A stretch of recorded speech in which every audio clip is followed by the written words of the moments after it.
प्रिय विद्यार्थियों, आप सभी को मेरा नमस्कार। आज के इस वीडियो व्याख्यान में हम नेचुरल सिलेक्शन के बारे में विस्तार से अध्ययन करेंगे। आज के इस वीडियो व्याख्यान की अगर कंटेंट की बात की जाए तो कंटेंट आपके सामने है।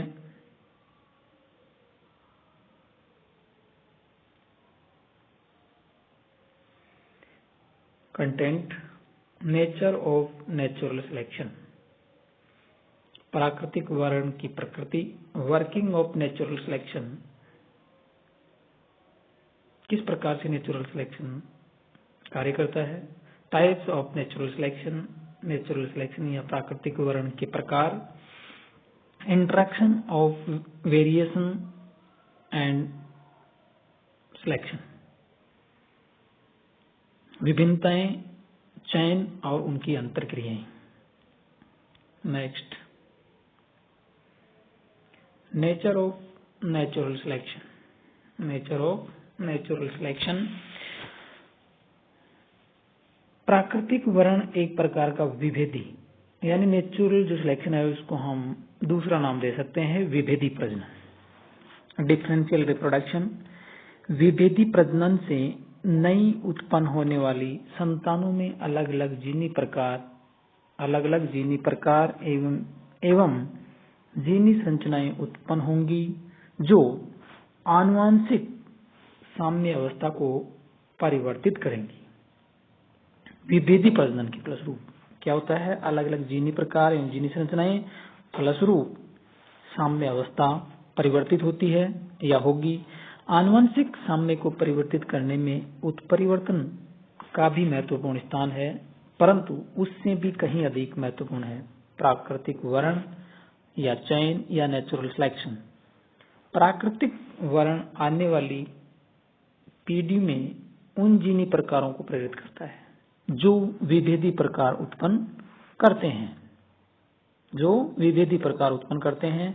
इस प्रकार विभेदी प्रकार उत्पन्न करने की क्रिया को विभेदी प्रजनन या डिफरेंशियल रिप्रोडक्शन कहते हैं। यह जीनों का विभेदी प्रजनन पीढ़ी दर पीढ़ी जीनी बारंबारता या जीन फ्रीक्वेंसी में परिवर्तन उत्पन्न करता है। कौन? विभेदी प्रजनन। प्राकृतिक वर्ण का दूसरा महत्वपूर्ण लक्षण यह है कि ये उन्हीं जीनों का समर्थक या पक्षधर या उन्हीं जीनों को लाभ पहुंचाने वाला होता है जो वातावरण एवं समष्टि में उच्च स्तर की अनुकूलता उत्पन्न करते हैं। यानी दूसरा जो लक्षण है वो यह है कि जीनों का समर्थक या पक्षधर उन्हीं जीनों को लाभ पहुंचाने वाला होता है जो वातावरण एवं समष्टि में उच्च स्तर की अनुकूलता उत्पन्न करते हैं। यदि एक समष्टि में दो या दो से अधिक प्रकार के जीनी संयोग या कॉम्बिनेशंस पाए जाते हों तो प्राकृतिक वर्ण उन्हीं संयोगों का समर्थन करता है जो वातावरणीय परिस्थितियों के प्रति अधिक उपयुक्त होते हैं, और इस तरह प्राकृतिक वर्ण या नेचुरल सिलेक्शन अनुकूलनों का समर्थन कर प्राणी एवं वातावरण के बीच अधिक अनुकूल संबंध स्थापित करता है। Next, working of natural selection. प्राकृतिक वर्ण की क्रियाशीलता के लिए निम्न आधारभूत आवश्यकताएं होती हैं। पहला है जनन योग्य इकाइयां। क्या? जनन योग्य इकाइयां। दूसरा है आनुवांशिक विभिन्नताओं की उत्पत्ति, और तीसरा है एक ही प्रकार के वातावरण में, कहा एक ही प्रकार के वातावरण में एक से अधिक प्रकार की जनन योग्य इकाइयों की उपस्थिति। तो प्राकृतिक वर्ण की क्रियाशीलता के लिए तीन आधारभूत आवश्यकताएं हैं: जनन योग्य इकाइयां, आनुवंशिक विभिन्नताओं की उत्पत्ति एवं एक ही प्रकार के वातावरण में एक से अधिक प्रकार की जनन योग्य इकाइयों की उपस्थिति। Next, types of natural selection. पहला है स्टेबलाइजिंग नेचुरल सिलेक्शन, दूसरा है डायरेक्शनल नेचुरल सिलेक्शन और तीसरा है डिसरप्टिव सिलेक्शन। तो पहला जो स्टेबलाइजिंग सिलेक्शन है, यहां पर आप फ्रीक्वेंसी और फिनोटाइप, एग्जाम्पल दिया गया हाइट का, और ये औसत मान है यहाँ पर, और ये एक्सट्रीम। तो यहाँ पर फेवर किसका हो रहा है? मीन वैल्यू का। किसका? मीन वैल्यू का। अगर आप एग्जाम्पल्स या इसको थोड़ा समझना चाहें तो यूं कह सकते हैं selection favouring intermediate rate value. Selection क्या करता है? फेवरिंग इंटरमीडिएट रेट वैल्यू, यानी मध्यमान जो वैल्यू है उसको फेवर करता है या सिलेक्शन करता है उसका किसके विपरीत? एक्सट्रीम जो है उसके विपरीत इनका फेवर होता है। तो average trait value stage the same. जो एवरेज ट्रेट वैल्यू है वो समान बनी रहती है। Genetic diversity is reduced. Genetic diversity क्या हो जाती है? Reduce at the relevant loci. तो इस प्रकार से यहाँ पर जेनेटिक डाइवर्सिटी क्या होती है? रिड्यूस होती है। एग्जाम्पल्स की अगर बात करें तो selection for an optimal number of fingers, selection for an optimal number of fingers, selection for optimal body size, और last selection for optimal number of offspring. यानी इस नेचुरल सिलेक्शन से डाइवर्सिटी में कमी आती है रिलेवेंट लोकाई के संदर्भ में। दूसरा जो है डायरेक्शनल या दिशात्मक, ये तो था स्थायी कारक।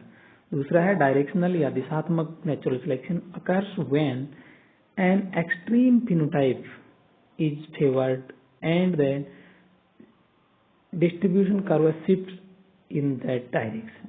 यानी बदलते हुए पर्यावरण में, किसमें? बदलते हुए पर्यावरण में किसी एक एक्सट्रीम की ओर फिनोटाइप का फेवर या सिलेक्शन होता है। एग्जाम्पल्स के तौर पर यहाँ पर industrial melanism with moth, peppered moth. कौन सी मॉथ है? Peppered moth. Pesticides and antibiotics selecting for super insects and bacteria. Evolution of moth colour, किस प्रकार से इवोल्यूशन हुआ है मॉथ कलर का, ये आप यहाँ पर देख सकते हैं। ये यहाँ पर white coloured moth,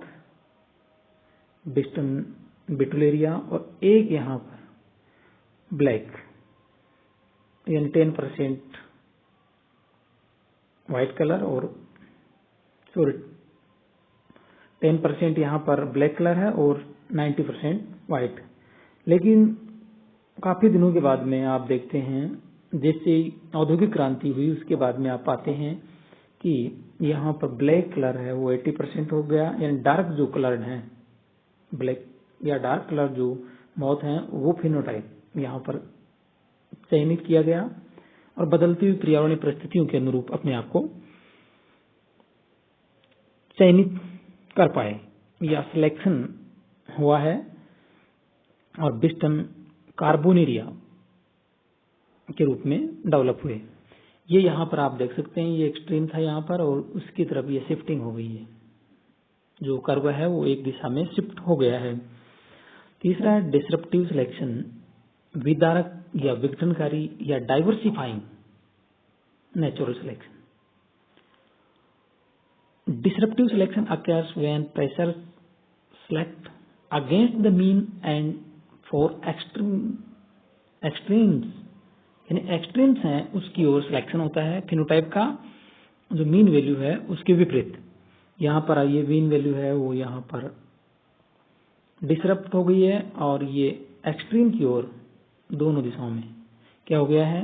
selection pressure काम कर रहा है। और इस प्रकार से हम कह सकते हैं कि इस प्रकार के नेचुरल सिलेक्शन के द्वारा समष्टि या पॉपुलेशन में क्या आती है, विविधता या डाइवर्सिटी डेवलप होती है, जो कि विभिन्न प्रकार के आवासों के अनुकूलन हेतु उपयुक्त भी होती है। Next, interactions of variation and selection. Interactions of variations and selection. वातावरण कभी भी स्थिर नहीं होता है, ये आप सभी जानते हैं। वातावरण कभी भी स्थिर नहीं होता है तथा निरंतर परिवर्तनीय रहता है। अतः वर्ण की प्रकृति या प्राकृतिक वर्ण की जो प्रकृति है वो भी क्या हो जाती है, परिवर्तित होती रहती है। एक प्राकृतिक समष्टि की पीढ़ियों की जीन आवृत्ति में होने वाले कई थोड़े थोड़े परिवर्तन संभवतः वर्ण दाब या सिलेक्शन प्रेशर में परिवर्तन के कारण उत्पन्न होते हैं। किस कारण से उत्पन्न होते हैं, सिलेक्शन प्रेशर के कारण। समष्टि आनुवंशिकी को मद्देनजर रखते हुए लंबी अवधि के वर्ण का प्रभाव, इन काफी लंबे अवधि का जो वर्ण का प्रभाव है उसको ज्ञात किया जा सकता है, क्योंकि यह एकल जीन के विभेदात्मक प्रजनन को प्रभावित करता है। तो आपने यहाँ पर विशिष्ट प्रकार की जानकारियां प्राप्त की, जैसे विभेदात्मक प्रजनन या डिफरेंशियल रिप्रोडक्शन क्या है और उसके द्वारा क्या प्रभाव उत्पन्न होते हैं। नेचुरल सिलेक्शन के प्रकार, उसमें स्टेबलाइजिंग या स्थायीकारक चयन, दूसरा डायरेक्शनल सिलेक्शन या दिशात्मक, तीसरा डिसरप्टिव या विविधतापूर्ण या विदारक प्राकृतिक चयन, तीनों के उदाहरण, और लास्ट में interaction of variation and selection के बारे में आपने विस्तारपूर्वक जानकारी प्राप्त की। धन्यवाद।